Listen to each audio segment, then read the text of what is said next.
232, we're going to talk about the derivative of products and quotients. Two new theorems here, the product rule and the quotient rule.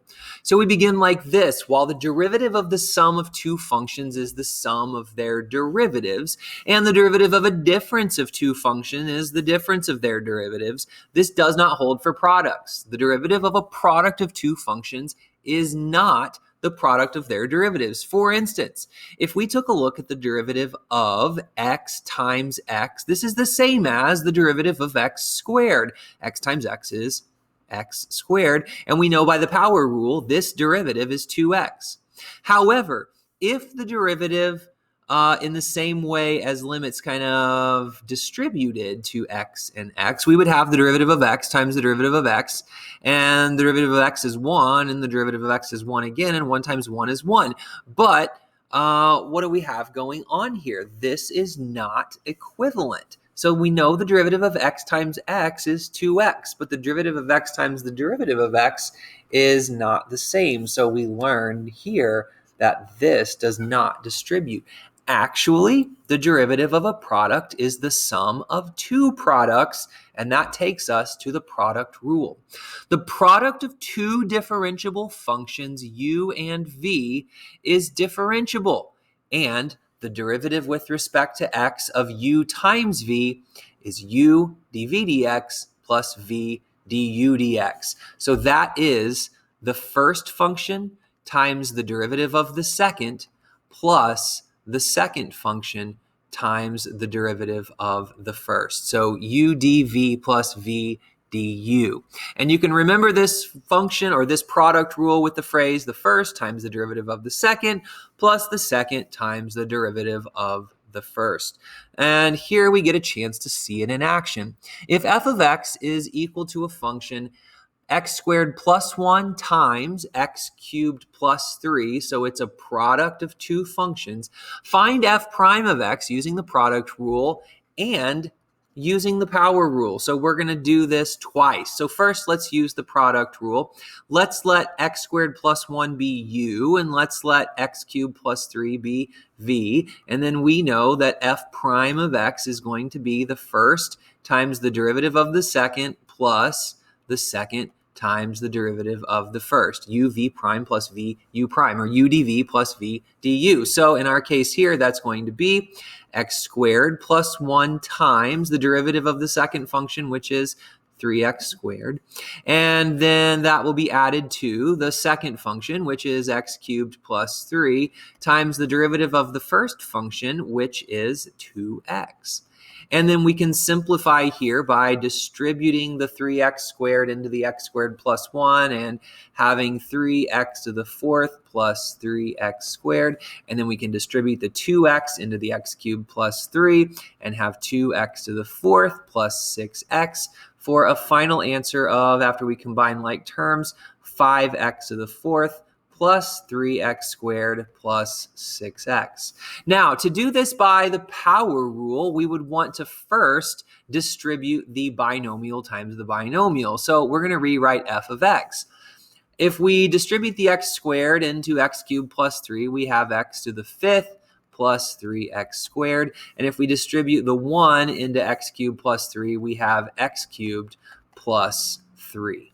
And that gives us a function of x to the fifth plus x cubed plus 3x squared plus 3. And then by the power rule, f prime will be 5x to the fourth plus 3x squared plus 6x. It should be no surprise that we got the same answer using both of those options, product rule and power rule. Oftentimes, you're going to find that the power rule is an easier choice when you have the option of using either of those rules to find a derivative. But note this asterisk down below. This second strategy would not work on a product like x squared times the sine of x. There are often functions where the product rule is the only route by which we can find the derivative. Next up, let's talk quotients. Just like products, the derivative of a quotient of two function is again not the quotient of their derivatives. In other words, the derivative of u over v is not u prime over v prime. No way. Here's the quotient rule. At a point where the function v is not 0, the quotient of y equals u over v of two differentiable functions u and v is differentiable, and the derivative with respect to x of u over v goes like this: v du dx minus u dv dx all over v squared. So it's the derivative of the denominator times the derivative of the numerator minus the numerator times the derivative of the denominator all over the denominator squared. So it is a quotient, but it's not the quotient of the derivatives. I used to have a calculus teacher myself who referred to the numerator and denominator functions as the high and the low functions. And he always taught us that the quotient rule was low d high, low times the derivative of the high, minus high times d low, derivative of the low, all over low squared. So I still have in my memory from calculus long ago, low d high minus high d low over low squared. And that might help you out to remember this rule. Here's an example using the quotient rule. Differentiate f of x is equal to x squared minus 1 over x squared plus 1, and support graphically. This will be a new technique in our calculators, but for now, let's find f prime. So I'm going to use x squared minus 1 as my u, and x squared plus 1 is my v, and I know that the derivative uses the quotient rule because we have a quotient of two functions, low d high minus high d low over low squared. So here we go. The low function is x squared plus 1 times the derivative of the top function, which is 2x, minus the top function, low d high minus high d low, so x, or 2x, I suppose, derivative of x squared minus 1, times, let's try that again, it's x squared minus 1 times the derivative of the denominator, which is 2x, and this is all over the denominator, x squared plus 1 quantity squared. So after we distribute in the numerator, we have 2x cubed plus 2x, and after we distribute the 2x, we have 2x cubed, but there's a minus in front, so minus 2x cubed, and we have negative 2x with a minus in front, so that's plus 2x. This is all over x squared plus 1 quantity squared, and then we can combine like terms in the numerator. 2x cubed minus a 2x cubed, those will make 0, and then 2x plus 2x is 4x, so we have a final result of 4x over x squared plus 1 quantity squared. Now, how to support this graphically? Let's go into our graphing calculator once more, and hopefully it turns on. There we are. And go to the y equals screen and hit clear if there's anything in there already. And what we're going to do is graph a derivative. We know that the calculator does not find algebraic derivatives, but it does find numerical derivatives. So what we can do is go math and option 8 for numerical derivative. And we want the derivative with respect to x of this function. We're going to go a fraction, and then x squared minus 1 over x squared plus 1. And rather than take a derivative at a certain value, we're going to take the derivative at every single x value. And now let's take a look at this derivative, and let's also at the same time graph our derivative that we found, which is 4x over x squared plus 1, x squared plus 1 quantity squared. So if it turns out that these two graphs look nearly identical, we should be pretty confident that our answer is the correct derivative. So let's take a look at the graph.